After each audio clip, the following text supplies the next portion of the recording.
You have nothing to wear to the gym. You have two options. Bitch and moan about it, or grab your sewing machine. Benfrancis did the latter, and in 6 years, he had a £100 million sportswear brand. Welcome to Startup Stories, where we follow startups who have made it big to help you understand their business ins and outs and use this knowledge to boost your own. Before we start off, make sure to like this video and subscribe to the EntreConnect channel for more startup content. You won't be disappointed.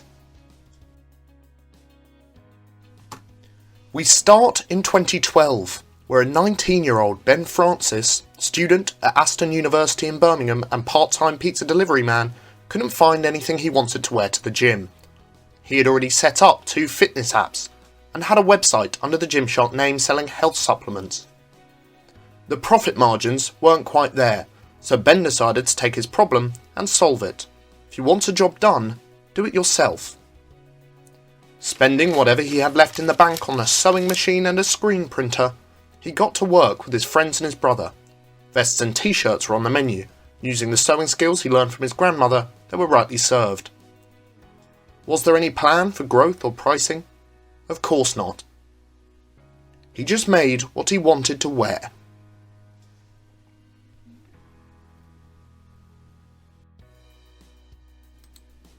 Business is a numbers game in many ways, and GymShark duly delivers.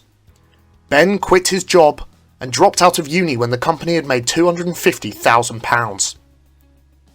5 years later, sales had hit £41 million. GymShark was the fastest growing brand in the UK. From 2016 to 17, it had a reported growth of 200%. But they aren't just killing it from a revenue perspective.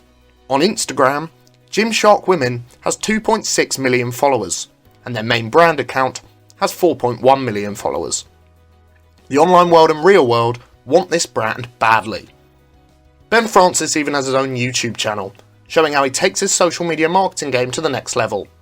With 143k subscribers and 2.4 million views on his GymShark story, he's created a separate revenue stream for himself. The growth is astounding, there's no doubt. But how did they do it? By saying they're killing the social media game, that's not just now. They practically invented influencer marketing. By sending free gym wear to well-known bodybuilders and gym goers, in the hope they'd wear their brand, they burst onto the scene. They got involved with the influencers of the day, such as Lex Griffin and Nikki Blackketter. By showing off their brand on some of the biggest and best stars of the gym world, the online demand flooded in. Let's go to the classroom quickly. What is influencer marketing, and why is it used so much nowadays? Influencer marketing is using social media influencers, those people with lots of followers, to promote your business in exchange for a bit of cash. It's as simple as that. The more follower the influencer has, the more they charge to advertise, but of course the more people who see your product. The influencer marketing industry is on track to be worth $15 billion by 2022, so it's not something to be taken lightly. 79% of brands tap Instagram influencers as part of their marketing, and they've got a budget to give away. Now, why is this important?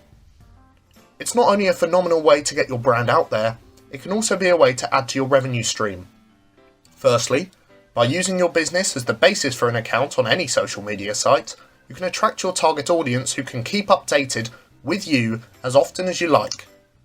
On top of this, by growing your brand, you can use collaborations to mutually grow your brand and somebody else's.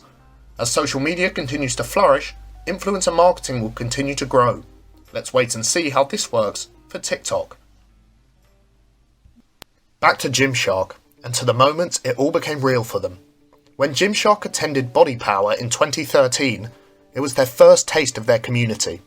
As they've grown over the years, they've been back every time, but that's certainly not all. When they had a collaboration with Nikki Blackketter, they of course released it in a New York pop-up shop. They've done a world tour, from your garage to worldwide. It's really not a bad story. As Benfrancis himself said, you can't expect to change the world without stepping out into it. Ben doesn't just run this business on his own. Friends and family have been mentioned, but two of the most important members of the GymShark team are Steve Hewitt and Paul Richardson. Steve Hewitt was commercial director for Reebok for 6 years. Following this, he had a 1-year stint as CEO of Sport Brand Group, and then 6 years as the principal owner of Sandy Worldwide Limited, producing some of the most reliable and hard-wearing functional combat sports equipment and clothing in the world. Long story short, he knows his stuff when it comes to sportswear. Ben has stated that these two both helped him keep the back end in line, and there's no doubt that this is vital. Back to the classroom. Why is the back end so important for all businesses? The back end process means organising everything from your books to your order system. Where are you keeping your stock? How are you looking after your business in the background? Sorting out the back end of your business can be tedious, but it's something you need to do. It'll make your life easier while improving your service, and if you don't, you'll not only lose business because you're not prepared for every situation, but also you could incur costs for not doing many processes properly, such as tax and accounts. Sort your back end, sort your startup. Class dismissed.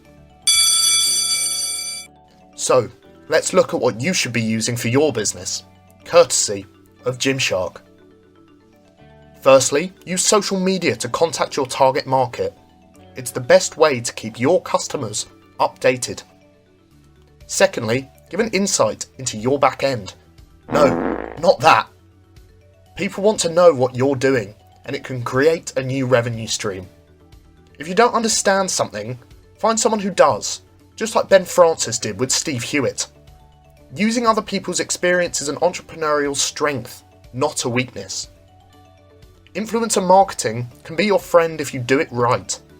Spot who's going to hit your target market, they're your outlet.